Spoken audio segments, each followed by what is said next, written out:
ছাড়া অন্য কারোর নামে কসম করা যাবে না।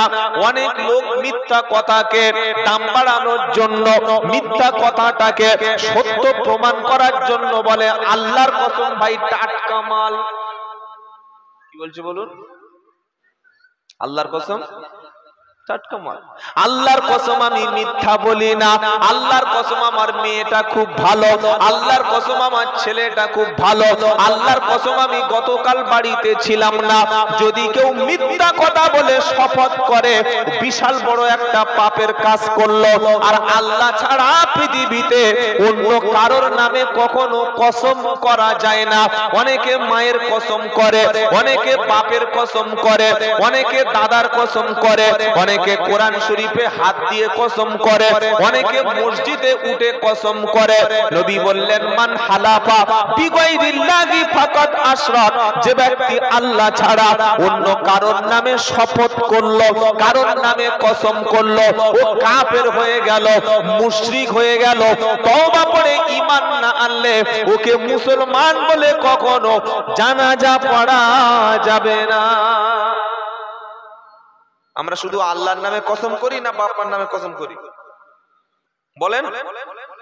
আল্লাহর নামে কসমের সাথে সাথে মায়ের কসম, বাপের কসম, ছেলের কসম, কোরআনের কসম, মাদ্রাসার কসম, মিথ্যা করে মসজিদে উঠে গা ধুয়ে মসজিদে বলছে এই দেখ মাথা কোরআন শরীফে বলছে।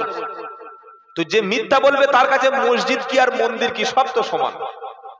সারা জীবন যার মিথ্যা অভ্যাস যায়নি ও মসজিদে গোসল করলে ভালো কথা বলবে? বলবে না।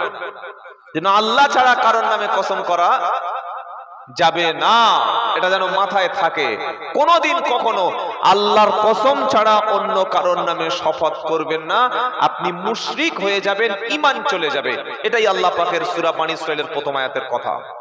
তারপর আল্লাহ কি বলছে? ওয়াবিল ওয়ালিদাইনি ইহসানা, আল্লাহর পরেই পৃথিবীতে যার সঙ্গে সবচাইতে সৎ আচরণ করবে তিনি হলেন তোমার আব্বা এবং আম্মা। সুবহানাল্লাহ বলে। আল্লাহর পরেই পৃথিবীর কোন ব্যক্তির সঙ্গে যদি ভালো আচরণ করতে হয়, পৃথিবীর কোন ব্যক্তি যদি আপনার কাছে ভালো ব্যবহারের আশা করে, সেটা হচ্ছে বাপার। কারণ তিন ব্যক্তির দোয়া আল্লাহর দরবারে 100% কবুল হয়। এক নম্বর হলো নবীজি বলেন সালাসু দাওয়াতুন মুস্তাজাবাত লা শাক্কু ফিহিন্না, তিন ব্যক্তির দোয়া আল্লাহর দরবারে কবুল হবে এ ব্যাপারে কোনো সন্দেহ নাই। এক নম্বর হলো বাপ মার দোয়া সন্তানের জন্য, দুই নম্বর হলো মুসাফির বা সফরে গিয়ে দোয়া করলে আমার আল্লাহ দোয়া কবুল করে।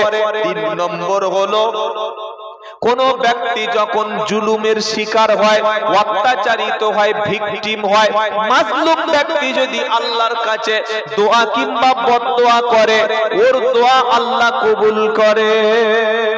কজন বললাম? মনে থাকবে ইনশাআল্লাহ। যে কোনো সমস্যার সমাধানের জন্য আগে ইমাম সাহেবের পায়ে ধরে কেঁদে 500 টাকা পকেটে ভরে দেওয়ার আগে বাড়িতে দোয়ার জন্য যে বাপ মা বসে আছে, যাদের হাতটা, যাদের দোয়াটা সন্তানের জন্য কবুল হবেই হবে, তাদের কাছে আজ থেকে দোয়া নেবেন বলুন ইনশাআল্লাহ। মাথায় থাকবে কথাটা? এটা আমার কথা না, বিশ্ব নবীর কথা আপনাদের কাছে বলে গেলাম। ইনশাআল্লাহ যতক্ষণ আল্লাহ কথা বলাবে নিজের মন গড়া মগজ ধোলাই করা কোনো কথা আপনাদের বলবো না, হয় আল্লাহর কালাম অথবা নবীর হাদিস থেকে বলবো ইনশাআল্লাহ। আল্লাহ বলার তৌফিক দিন, বলুক আল্লাহুম্মা আমিন। এবার আল্লাহ বলছেন যে এই বাপ মা যখন বৃদ্ধ হয়ে যাবে তখন তাদের সঙ্গে তুমি কি ব্যবহার করবে? ঘর থেকে বার করে দেবে? বৃদ্ধাশ্রমে দিয়ে আসবে? তুমি তাদের সঙ্গে খারাপ আচরণ করবে? তাদের সঙ্গে বাজে ব্যবহার করবে? না। কি করবে? ইম্মা ইয়াবলুগান্না ইনদাকাল কিবারা আহাদুহুমা আও কিলাহুমা ফালা তাকুল লাহুমা উফফি ওয়ালা তানহারহুমা ওয়াকুল লাহুমা কওলান কারীমা। একজন অথবা দুইজন, বাপ অথবা মা, দুজনের মধ্যে একজন অথবা দুইজনা যদি তারা বুড়ো বা বৃদ্ধ বা বার্ধক্য হয়ে যায়, আল্লাহ বলছে তুমি তাদের সঙ্গে ধমক দিয়ে কথা বলো না, তোমার ব্যবহারে তারা যেন উফ এই শব্দটুকু বলে না, বরং ওয়াকুল্লাহুমা কওলান কারীমা, সবচাইতে সম্মানজনক কথা বাপের সাথে তুমি বলো। বাড়িতে যেদিন মিলাদ হবে, বড় মিষ্টি কিনে খড়িবাড়ি বাজার থেকে 500 টাকার ফল কিনে প্লেটে কেটে তুমি ইমাম সাহেবকে খাইয়েছো, মুফতি সাহেবকে খাইয়েছো, বক্তা সাহেবকে খাইয়েছো, মাথার টুপিটা খুলে তাদের কাছ থেকে তুমি ফুঁক নিয়েছো, আর তুমি ভেবেছো এত বড় বক্তা মানে দোয়া করলেই কবুল হবে, উনি রাজি থাকলে আল্লাহ ব্যবসাটা খুলে দেবে, উনি রাজি থাকলে আমার সংসারে অভাব হবে না। কোরআন বলছে না, সবচাইতে ভালো আচরণটা যার সাথে করবে ওয়াকুল্লাহুমা কওলান কারীমা,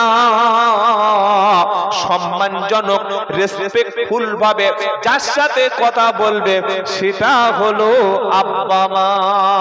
সুবহানাল্লাহ বলেন। এগুলো গল্প নাকি আল্লাহর কালাম? কোরআন থেকে একটা একটা করে পড়ে শোনাচ্ছি।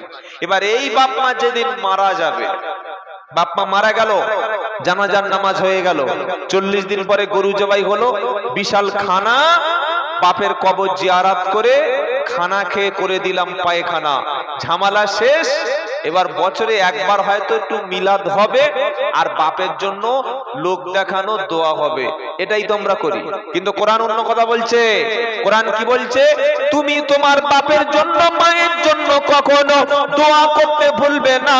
তোমার বাপ মা মারা গেলেও তারা তোমার কাছে দোয়ার আশা রাখে। তুমি যখন নামাজের শেষে হাত তুলবে, জুমার দিনে হাত তুলবে, শবে বরাতে হাত তুলবে, যখন যেখানে দোয়া হবে একটাই দোয়া তুমি তোমার বাপ মার জন্য করবে। দোয়াটি হলো রব্বিরহামহুমা কামা রব্বায়ানি, আর জানি না, তাই তো নাকি? কি গো বাবাজিরা? রব্বিরহামহুমা কামা রব্বায়ানি সগীরা। 1.5 লাখ টাকা খরচ করে বাপের মিলাদ হচ্ছে, বাড়িতে দোয়া হচ্ছে, কোরআন পড়ছে, কলেমা পড়ছে, ও তখন বাজার করছে। তাই নারকেল দে, 500 সিমুই দে, 5 কেজি গরুর মাংস দে, 2 কেজি বড় মাছ দে, 1.5 কেজি ভালো চিংড়ি দে। কেন? আত্মীয় স্বজন খাবে। বাপ মার দোয়ার যেদিন সেদিন ভুলে গেল, আল্লাহ পাক শোনাচ্ছে, দেখ তোমার বাপের অনুষ্ঠান যেদিন হলো ওদিন আনুষ্ঠানিক ভাবে দোয়া করে তুমি শেষ করে দিলে, এটা ইসলাম বলে নাই। বরং ইসলাম কি বলছে? প্রত্যেক দিনে, প্রত্যেক নামাজের শেষে, প্রত্যেক দোয়ার মধ্যে যখন হাত তুলবে, যখন মনে চাইবে বাপ মার কথা, সঙ্গে সঙ্গে তুমি বলবে, কি বলবে? রব্বিরহামহুমা কামা রব্বায়ানি সগীরা। সকলে আমার সঙ্গে পড়ুন, রব্বিরহামহুমা কামা রব্বায়ানি সগীরা। বললে হুজুর মানে বলুন, নিশ্চয়ই বলবো। কোরআন শোনাচ্ছে তুমি আল্লাহর কাছে যখন দোয়া চাইলে, তুমি আল্লাহর কাছে যখন এই দোয়াটা বললে, এর মানে কি? রব্বিরহামহুমা, আল্লাহ তুমি তাদের দুজনের উপর, তাদের মানে কারা? বাপ এবং মা ছিল যারা, তাদের দুজনের উপর তুমি রহম করো, দয়া করো, তাদেরকে ক্ষমা করো। কামা রব্বায়ানি সগীরা, আমি যখন ছোট ছিলাম, শিশু ছিলাম, শৈশব, কিশোর ছিলাম, যুবক ছিলাম, এই কঠিন সময়গুলিতে তারা খাওয়ালে তবে খেতাম, তা না হলে খাওয়া দেওয়ার ক্ষমতা থাকতো না। তারা আমাকে ঘুম পড়ালে তবে আমি ঘুমিয়ে পড়তাম। তারা আমাকে ডেকে ডেকে রাত্রে বেলা অসুস্থ হলে ওষুধটা খাইয়ে দিত। ছেলের অসুখ হয়েছে, বাপ মা যদি সন্তানের মুখে ওষুধ না তুলে দেয় ও সন্তানকে কখনো বাঁচানো যাবে না। এরকম ছোট্ট বাচ্চাটাকে তিল তিল করে রাত জেগে দিনের বেলা না ঘুমিয়ে যিনি মানুষ করেছেন তিনি বাবা এবং মা। কোরআন বলছে তুমি যখন ছিলে অসহায় তারা তোমার পাশে দাঁড়িয়েছে, তোমার জন্য রাত জেগেছে, তোমাকে ভালো স্কুলে পড়ানোর জন্য 1000 টাকা খরচ করেছে, তোমার সুন্দর মেয়ে দেখে বিয়ে দিয়েছে, ব্যবসাটা তোমার বাপ তোমার রাস্তা দেখিয়ে দিয়ে গেছে। আজকে যে বিল্ডিং এ আনন্দ করছো ওটা তোমার বাপের হাড়হীন পরিশ্রম করা, বাপের ঘাম ঝরানো টাকা। সেই বিল্ডিং এ তুমি শুয়ে আছো, অমন বাপ মাকে তুমি ভুলে যেন যেও না। তাদের জন্য দোয়া করো। আমি যখন অসহায় ছিলাম তারা যেভাবে আমাকে মানুষ করেছে আল্লাহ, আজকে তারা কবরে, তুমি তাদের দুজনের প্রতি রহম করো।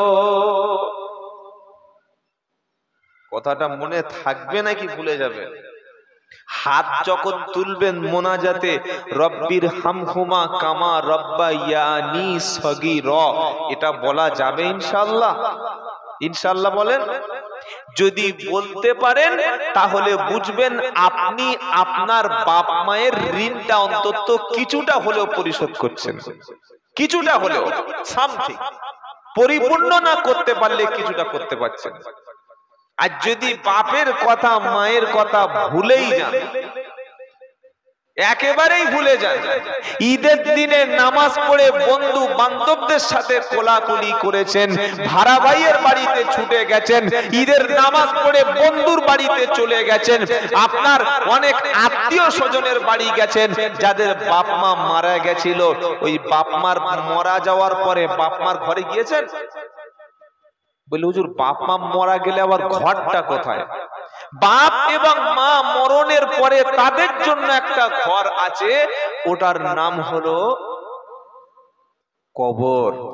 ওই কবরের সামনে যদি সন্তান দাঁড়িয়ে গিয়ে চোখের দুফোঁটা পানি ফেলে, 1000 মানুষকে বিরিয়ানি করে খাওয়ানোর চাইতে 20,000 টাকার বক্তা এনে তার খুশি করে তোষামত করার চাইতে সন্তান গভীর রাত্রে বেলা বাপ আর মায়ের কবরের পাশে দাঁড়িয়ে রব্বির হামহুমা কামা রব্বায়ানি সগীরা, এটা বললে আমার আল্লাহ আরো বেশি খুশি হয়ে যাবে। জোরে বলুন সুবহানাল্লাহ। এই সত্যটা বলতে চায় না যারা, এই সত্যটা মানতে চায় না যারা, এই সত্যটা শুনে বাস্তব জীবনে বসাতে চায় না যারা, আমার মনে হয় তারা কোরআন হাদিস মানে বলে অন্তত আশা করা যায় না। বাবাজিরা, আল্লাহ ভাইরা, বাপ মার সাবজেক্ট আল্লাহ এখানেই ক্লোজ করে দিচ্ছে। এবার আসছে বাপ মার পরে আত্মীয় স্বজন। কি আসছে বলেন? একটা একটা করে আয়াত আপনাদের সামনে তেলাওয়াত করছি। বাপ মার সাবজেক্ট ক্লোজ, ও বিষয় হয়ে গেল। এইবার কাকে ধরেছে আল্লাহ? আত্মীয় স্বজন। সুবহানাল্লাহ বলেন। কোরআন শোনাচ্ছে, ও আতিদাল কুরবা حقه والمسكين وابن السبيل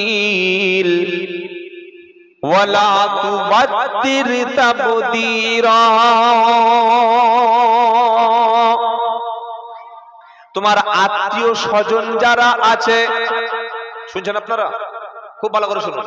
তোমার আত্মীয় স্বজন যারা আছে, মিসকিন যারা আছে, তাদের যে প্রাপ্য সেটা তুমি দিয়ে দাও।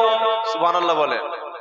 তোমার যে চাচি, তোমার যে খালা, তোমার যে চাচি তোমার বাড়ির পাশে, তোমার নিজের ভাই, তোমার চাচাতো ভাই, তোমার ঘরের সঙ্গে যার ঘর, তোমার তোমার ছাদের পাশে যার ঘর, তোমার বিল্ডিং এর সঙ্গে যার বিল্ডিং লাগানো, তুমি ঘর থেকে বার হলে যার উঠানে পা দিয়ে রাস্তায় নামতে হয়, তোমাকে ছোটবেলায় মায়ের সমান যে খালা তোমাকে মানুষ করেছে, তোমার বড় ভাই তোমার প্রতি অবদান ছিল, তোমার বড় বোনটা তোমার প্রতি অবদান ছিল, তাদের প্রাপ্যটা তুমি দিয়ে দাও, তাদের কথা জানো ভুলে যেও না।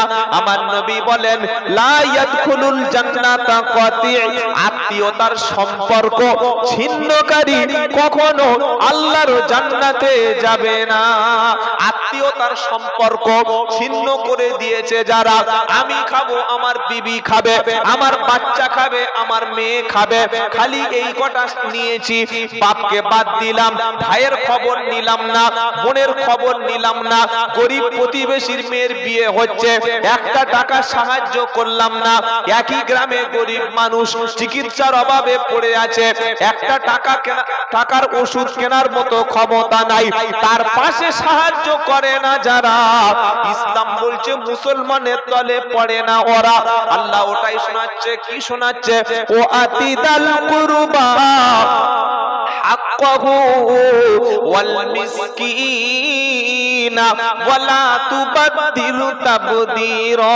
তোমার আত্মীয় স্বজনের হকটা, তোমার চাচাতো ভাইয়ের হকটা, তোমার দরিদ্র ভাইয়ের হকটা, তোমার আশেপাশে এলাকায় মিসকিন আছে যারা, তাদের হক তুমি আদায় করো। আর এই খরচ করতে গিয়ে যেন অতিরঞ্জিত বাড়াবাড়ি যেন করো না, কারণ অপচয়কারীকে আমার আল্লাহ ভালোবাসে না।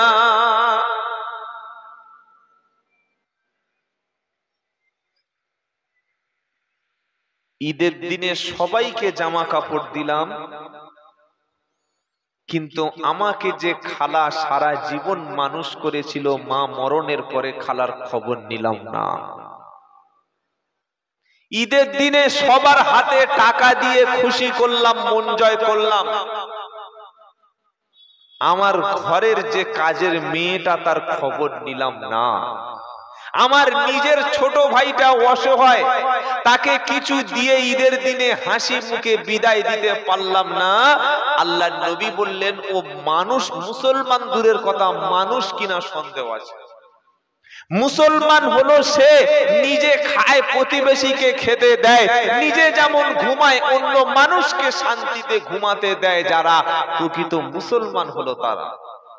নবী সাল্লাল্লাহু আলাইহি ওয়াসাল্লামের কাছে একজন গিয়ে বলছে হুজুর একটা পাপ করেছি। নবী বললেন তোমার মায়ের খেদমত করো।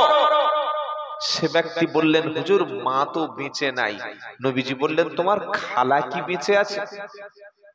কি বললেন? তোমার খালা কি বেঁচে আছে? তিনি বললেন হ্যাঁ। নবীজি বললেন তোমার খালার খেদমত করো, মায়ের সমপরিমাণ সওয়াব হবে। জোরে বলুন সুবহানাল্লাহ। বাবাজিরা, আল্লাহ ভাইরা, এখন মানুষ প্রচুর ব্যস্ত, প্রচুর ব্যস্ত। আমরা মানুষের সময় নেওয়ার মতো, খবর নেওয়ার মতো আর সময় নাই। কি বলছি বুঝতে পারছেন না? এত ব্যস্ত। কিন্তু আমার আল্লাহ পাক শোনাচ্ছে আত্মীয় স্বজন প্রতিবেশীকে ভুলে যেও না। মুসলিম মহল্লার মধ্যে একটা মসজিদের আন্ডারে যদি 10টা গরিব মানুষ থাকে, 90টা মুসলমান যদি ধনী হয়, 10টা গরিব মুসলমান থাকে, মুসলমানদের চিত্র এটাই হবে, ওই 10টা গরিব মানুষ বিপদে পড়ে বাইরে ভিক্ষা করবে না, বরং এই মুসলিম মহল্লার 90টা মানুষ অর্থ দিয়ে তার পাশে সাহায্য করবে। এটাই হলো মুসলমানদের নমুনা। আপনি শিয়ালদায় যান, হাওড়ায় যান, পাকসার কাছে যান, বর্ধমানে যান, খড়িবাড়ি বাজারে যান, হাড়োয়ায় যান, বসিরহাটে যান, মালঞ্চে যান, রাজারহাটে যান, নিউ টাউনে যান, সবচাইতে ভিক্ষা যারা করে তারা কারা? মাথায় টুপি, মুখে দাড়ি, ট্রেনে উঠে লা ইলাহা ইল্লাল্লাহ, লা ইলাহা ইল্লাল্লাহ। আমি ভাবলাম এত বড় আল্লাহর ওলি কে রে বাবা, ট্রেনে উঠে জোরে জোরে কলেমা পড়ছে। কাছে গিয়ে দেখি ফকির সাহেব। কি সাহেব বলো? ফকির সাহেব। মানে কলেমাটাকে কোন জায়গায় নামিয়ে এনেছে, ও ভিক্ষা করবে, মানুষের কাছে হাত পাতবে, কিচ্ছু বলতে পারছে না, লা ইলাহা ইল্লাল্লাহ, দুটো ভিক্ষা দাও। কলেমার জায়গায় কোথায় পৌঁছে গেছে দেখেন। এটা যেন না হয়। আমরা আমাদের গরিব মানুষ অসহায়দের পাশে দাঁড়াবো, বলুন ইনশাআল্লাহ। বলুন যে আল্লাহর নবী কি করেছিলেন সমাজের জন্য? বিশ্ব নবী যখন মদিনায় গেলেন, মদিনায় ছিল সবচাইতে গরিব আনসারী সাহাবা। আল্লাহর নবী সাল্লাল্লাহু আলাইহি সাল্লাম একটা ব্যাংক উদ্বোধন করলেন। ওই ব্যাংকে কিন্তু ইন্টারেস্টের কোনো ট্রানজাকশন হতো না। ব্যাংকটা গরিবদের জন্য নবীজি তৈরি করলেন, শিলান্যাস করলেন। আর নবীজি বললেন, মদিনা রাষ্ট্রের মধ্যে কোনো বিধবা মা যদি থাকে, গরিব বাচ্চা যদি থাকে, ইতিম বাচ্চা যদি থাকে, আমি নবী মুহাম্মদ সাল্লাল্লাহু আলাইহি ওয়াসাল্লাম ওই বিধবার দায়িত্ব, ইতিমের দায়িত্ব, গরিবের দায়িত্ব, অসহায় মিসকিনের দায়িত্ব, তাদের খাদ্য খেতে দেওয়া, তাদের চিকিৎসা, তাদের শিক্ষা, তাদের নিরাপত্তা, তাদের দায়িত্ব আমি নবী মুহাম্মদ মুস্তাফা সাল্লাল্লাহু আলাইহি সাল্লাম নিজে কাঁধের উপরে তুলে নিলাম। রমজান মাস আসার আগে মসজিদ কমিটি বলে চাঁদা দাও, ইমামের মাইনে দেব। ঈদের সময় কালেকশন করে, জলসার সময় মসজিদ কমিটি কালেকশন করে, নবী দিবসে মসজিদ কমিটি কালেকশন করে, মসজিদে রঙের জন্য মসজিদে কালেকশন হয়। হয় কি হয় না? জোরে বলুন হয়। ইমামের মাইনে বাড়ানোর জন্য মসজিদে কালেকশন করে, মহল্লার মধ্যে মসজিদে টাইলস লাগাবে সেজন্য কালেকশন হয়, মসজিদে এসি লাগাবে তার জন্য কালেকশন হলো। অথচ এই মুসলিম মহল্লার মধ্যে একটা ছেলে শিক্ষিত হতে চাইছে, ইঞ্জিনিয়ার হতে চাইছে, ডাক্তার হতে চাইছে, পুলিশ হতে চাইছে, একটা ডব্লিউবিসিএস পড়াশোনা অফিসার হতে চাচ্ছে, আইপিএস অফিসার হতে চাচ্ছে, ওই ছেলেটা ব্যারিস্টার হতে চাইছে, ব্রেন আছে, রেজাল্ট সবকিছু ভালো আছে, কিন্তু বাপ রিকশা চালায়, টোটো চালিয়ে খায়, সামান্য ছোট একটা ব্যবসা, গ্রামের মসজিদ কমিটি, জলসা কমিটি, ঈদগাহ কমিটি, নবী দিবস কমিটি, এরকম একটা ছেলেকে মানুষ করার জন্য পাড়ায় কখনো কালেকশন করে দেখেছেন? হ্যাঁ বা না বলুন? আমরা খালি বলছি আল্লাহ আল্লাহ, ভাগ্য পাল্টে দাও। আল্লাহ বলছে সেই জাতির ভাগ্য আমি ততক্ষণ পর্যন্ত পরিবর্তন করি না যে জাতি নিজের ভাগ্য পরিবর্তনের জন্য নিজে না চেষ্টা করে। গড়া কথা যেটা মাথায় এসেছে, যেটা মুখে এসেছে, সেটা বানিয়ে বানিয়ে আমার নবী বলে না। যেটা বলেন সেটা হলো আসমান থেকে যে ওহী দিয়েছি সেটাই আমার নবী বলেন। খেয়াল খুশি বানানো মন গড়া কথা বিশ্ব নবী জীবনে কখনো বলে না। সুবহানাল্লাহ বলবেন না? তাই জলসায় বক্তব্য করতে আসার আগে বক্তাকে অন্তত এটা বলুন, আমরা আপনাকে টাকা দিচ্ছি, আপনাকে ইনভাইট করেছি, আপনি কোরআন থেকে বলুন আর নবীর জীবনী থেকে বলুন। এটা কোনোদিন কোনো কমিটি বলেছে বলে অন্তত আমি আশা করি না। কি বলছি বুঝতে পারছেন না? যে আপনি কোরআন থেকে বলুন, হাদিস থেকে বলুন, আল্লাহর কথাটা বলুন, নবীর কথাটা বলুন। এটা যদি আমরা বলতাম বক্তাকে, আর তিনি যদি কোরআন থেকে হাদিস থেকে কথা বলতেন, আমাদের সমাজে আল্লাহ এবং রসুল সম্পর্কে কনসেপ্ট, ধারণা আরো বেশি, জানাশোনা বেশি হতো না কম হতো? জোরে বলেন। 20,000 টাকা দিয়ে বক্তা এনেছে, কিছু মনে করবেন না, তুলে দিয়েছে রাত 12টার সময়, পুরো কয়েক হাজার লোক, ভরা মজলিস। এই গুরুত্বপূর্ণ টাইমে বক্তব্য হচ্ছে, বাবা হাড়োয়া পীর সাহেব তিনি ফু দিয়ে বোতল ফাটাতেন। এই সোশ্যাল মিডিয়ার যুগে 2025 সালে একটা শিক্ষিত মুসলমানের কাছে রাত 12টার সময় বোতল ফাটানো ঘটনার কি দাম আছে আপনি আমাকে বলুন। তার তো অনেক অবদান আছে হাড়োয়া পীর সাহেবের, নাই? প্রচুর অবদান আছে। সবগুলি বাদ দিয়ে বোতল টেনে আনতে হবে কেন?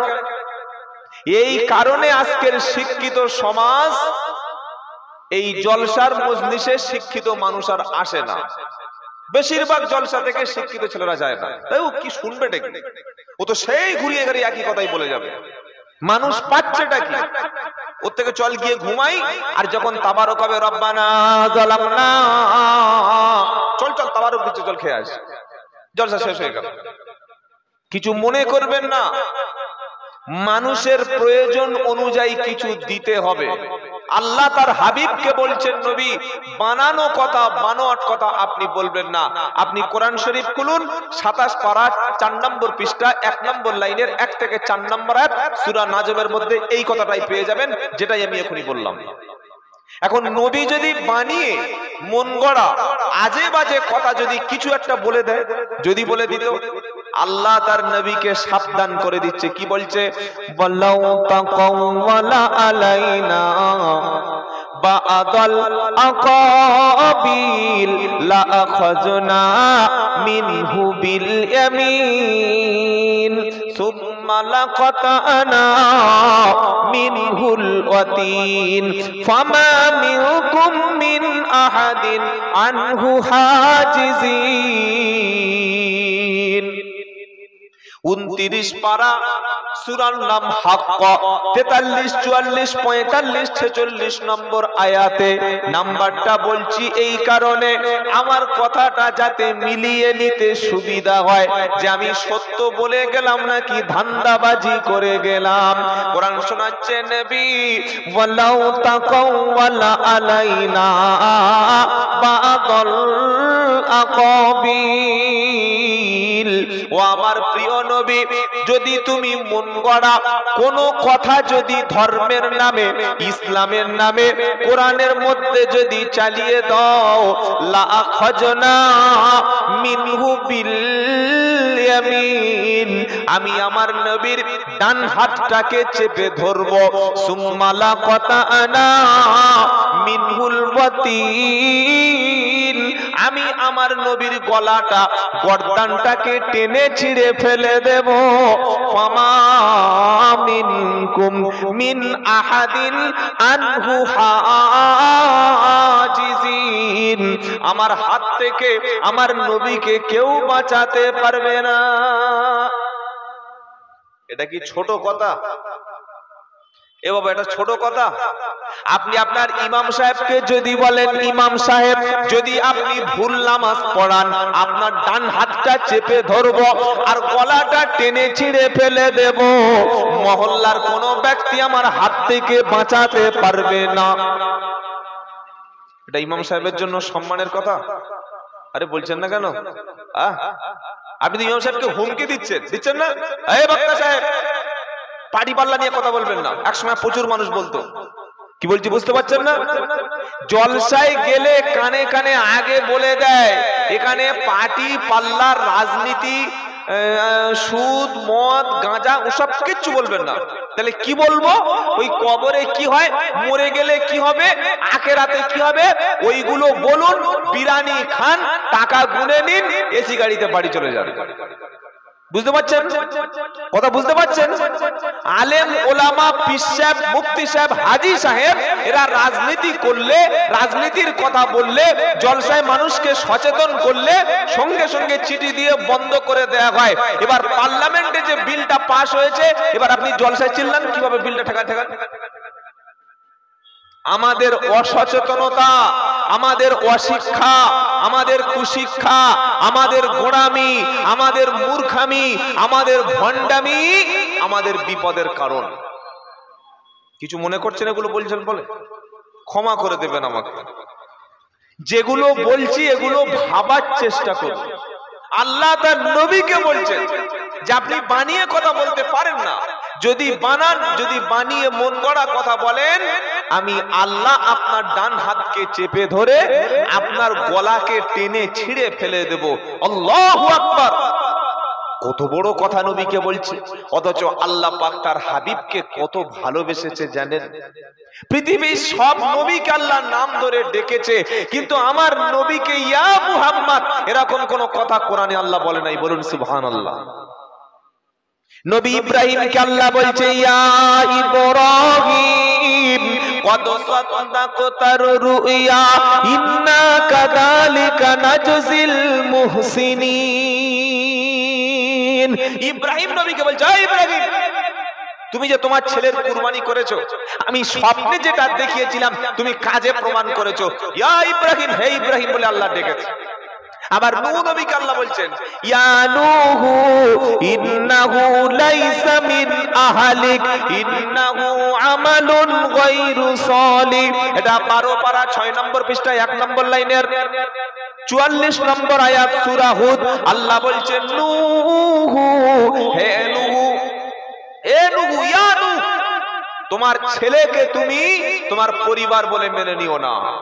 তো বিভিন্ন নবীকে বিভিন্ন নাম বলেছেন, কিন্তু গোটা কোরআনুল কারীমে আপনি যদি খোঁজেন, পড়েন, তেলাওয়াত করেন, একবারের জন্য আল্লাহ ইয়া মুহাম্মদ এটা বলে নাই। কেন? কোন মানুষকে হে মুহাম্মদ এটা বলা সম্মানের না অপমানজনক? অপমানজনক কথা।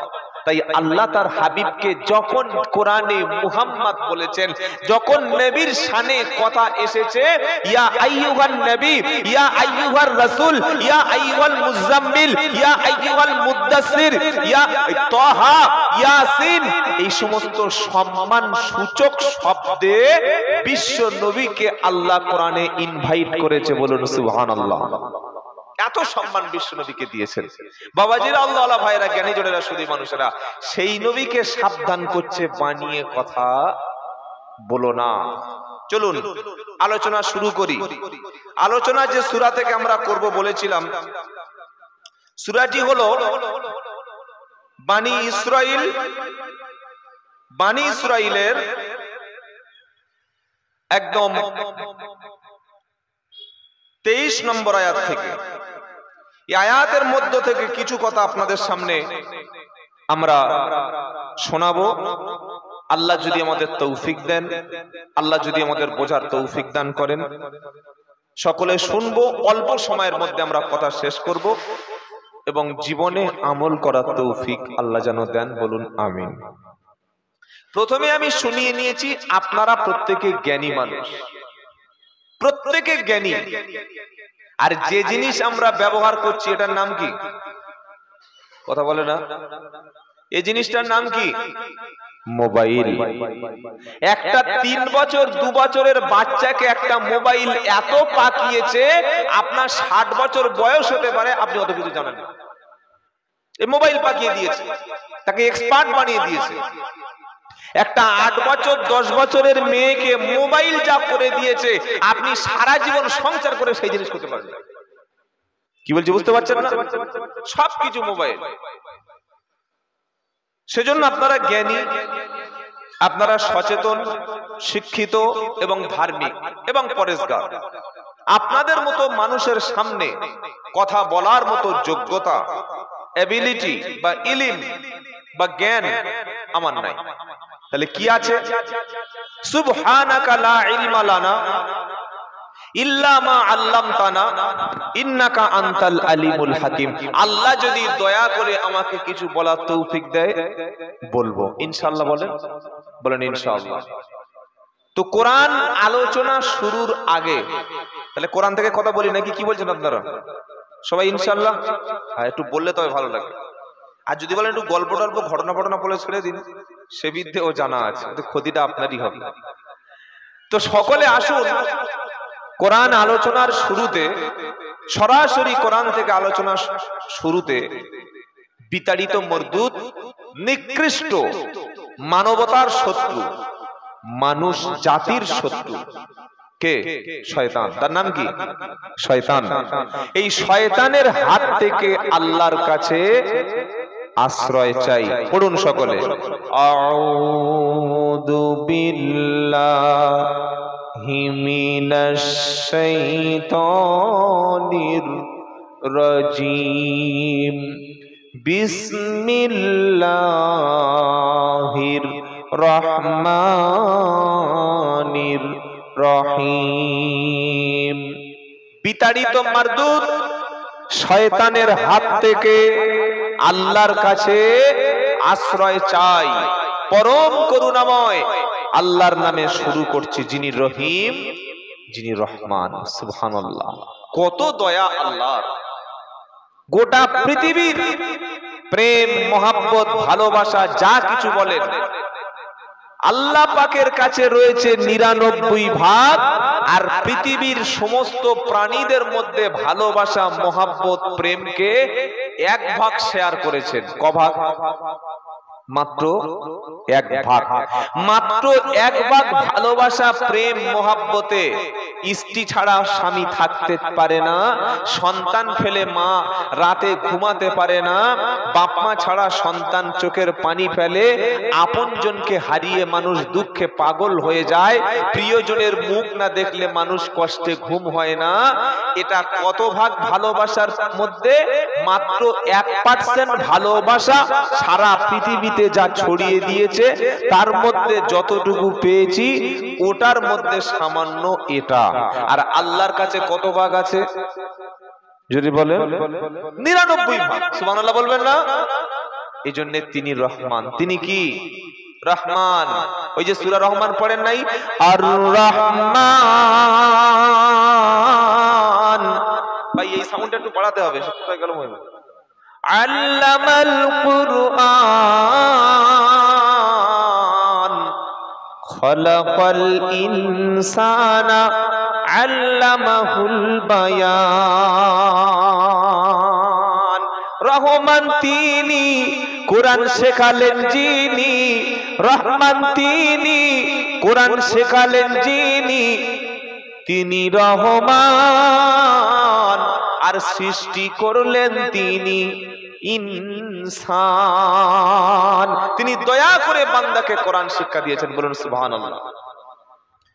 সূরা বনী ইসরাঈলের 23 নম্বর আয়াত থেকে আমরা সরাসরি আলোচনা শুরু করছি ইনশাআল্লাহ।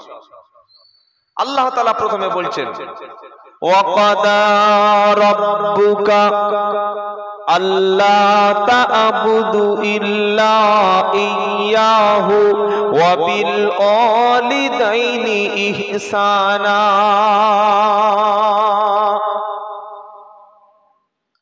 আল্লাহ পাক সিদ্ধান্ত করছেন কোরআনে। সিদ্ধান্ত কার? জোরে বলুন। বাজারে মিটিং হয়ে সিদ্ধান্ত হয়, রাজনৈতিক নেতাদের একটা সিদ্ধান্ত হয়, সংসারে স্বামী স্ত্রীর মধ্যে, ছেলে মেয়ের মধ্যে একটা সিদ্ধান্ত হয়ে চলে। প্রত্যেকটা কাজে সিদ্ধান্ত হয় কি হয় না? আল্লাহ তার বান্দার জন্য একটা চূড়ান্ত সিদ্ধান্ত করেছে। ওই সিদ্ধান্তটা কি?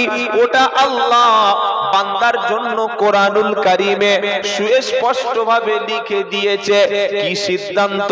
ওয়াকাদা রাব্বুকা আল্লা তা'বুদু ইল্লা ইয়্যাহু ওয়া বিল ওয়ালিদাইনি ইহসানা।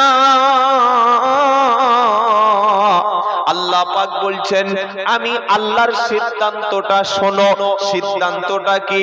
আল্লাহ ছাড়া পৃথিবীতে আর অন্য কারোর ইবাদত, বন্দেগী, দাসত্ব, আনুগত্য করা যাবে না। তাহলে ইবাদতের মালিক কে? সকলে জুড়ে বলুন। মাইক এখন আছে? দেখুন ভাই, ইবাদতের মালিক কে? আল্লাহ। এই সাউন্ড একটু পড়ানো বাবা। ইবাদতের মালিক হলেন আল্লাহ। এই তো আমরা সূরা ফাতিহা নামাজে পড়লাম, পড়েছি না পড়ি নাই? কি পড়েছি? ইয়্যাকা না'বুদু ওয়া ইয়্যাকা নাস্তাঈন। আল্লাহ শুধু তোমারই ইবাদত করি আর তোমারও কাছে সাহায্য চাই। সুবহানাল্লাহ বলেন। আচ্ছা, ইবাদতটা কি? আমরা অনেকে মনে করি নামাজ পড়া মানে ইবাদত, দান সদকা মানে ইবাদত, রোজা রাখা মানে ইবাদত, হজ করতে যাওয়া মানে ইবাদত, দাড়ি রাখা মানে ইবাদত, কোরআন তেলাওয়াত মানে ইবাদত। ইবাদত শব্দের অর্থ হলো আল্লাহর দাসত্ব, আনুগত্য, গোলামি, এক আল্লাহর কথা মতো, নবীর তরিকা মতো। আবার বলছি, আল্লাহর হুকুম মতো, নবীর তরিকা তরিকা মতো যারা চলে, যিনি চলেন আল্লাহর হুকুম নবীর তরিকার চলার নাম হলো ইবাদত। সুবহানাল্লাহ বলেন। একদম সহজ ভাবে বুঝে নিন। একটা লোক সারা জীবন হারাম খেয়েছে, ওই বয়স হয়ে গেছে, দাড়ি টাড়ি দেখে হজ করে এসে মসজিদে ওই তসবিহ নিয়ে আল্লাহ আল্লাহ আল্লাহ আল্লাহ আল্লাহ আল্লাহ আল্লাহ জিকির করছে। লোকটা হজ করলে কি হবে, দাড়ি রাখলে কি হবে, মদিনা থেকে ঘুরে আসলে কি হবে, ওর যে একটা স্বভাব ছিল যে মানুষের মধ্যে লড়াই লাগিয়ে দেওয়া, মানুষের মধ্যে ঝামেলা লাগিয়ে দেওয়া, মানুষের গীবত করা, মানুষের মধ্যে চগলখুরি করা, ওই স্বভাবটা পরিবর্তন হয়। এই হজের দাম আছে? এই হজ আর এই জিকিরের কোনো দাম আছে? দাম নাই। তো আল্লাহ ইবাদত মানে কি? আল্লাহর হুকুম মতো নবীর তরিকা অনুযায়ী চলার নাম ইবাদত। মনে থাকবে ইনশাআল্লাহ। আপনি যখন যেখানে যে সময় আল্লাহর হুকুম রাসূলের তরিকায় চলবেন, ওটা ইবাদত আর ওটা সওয়াব হবে। আপনি খাচ্ছেন আল্লাহর খুশির জন্য, আল্লাহর খুশির জন্য হালাল খাবেন, নবীর তরিকায় খাবেন, খাওয়ার সময়টুকু আল্লাহ ইবাদত হিসাবে কবুল করে নেবে। আপনি আপনার স্ত্রীর কাছে থাকবেন আল্লাহর খুশির জন্য, নবী পাক সাল্লাল্লাহু আলাইহি সাল্লাম যেভাবে স্ত্রীর সঙ্গে আচরণ করেছিলেন ওটাই করবেন, ওটাও ইবাদত হিসাবে আল্লাহ কবুল করে নেবে। আপনি ব্যবসা করবেন, মাল বিক্রি করবেন, চাকরি করবেন, যতক্ষণ হালাল ব্যবসা করবেন আল্লাহর খুশির জন্য, হালাল রুজি অর্জনের জন্য, আর নবীর তরিকা অনুযায়ী চলবেন, এটার নাম কি? ইবাদত। এই কথা আল্লাহ বলছেন যে ওয়াকাদা রাব্বুকা আল্লা তাবুদু ইল্লা ইয়া, আমি আল্লাহ চূড়ান্ত সিদ্ধান্ত করে দিয়েছি। সিদ্ধান্তটা কি? আমি আল্লাহ ছাড়া আর কারো ইবাদত করা যাবে না। আল্লাহ ছাড়া অন্য কারোর কাছে হাত তুলে দোয়া, পৃথিবীর কোনো ব্যক্তির কাছে দোয়া চাওয়া যাবে না।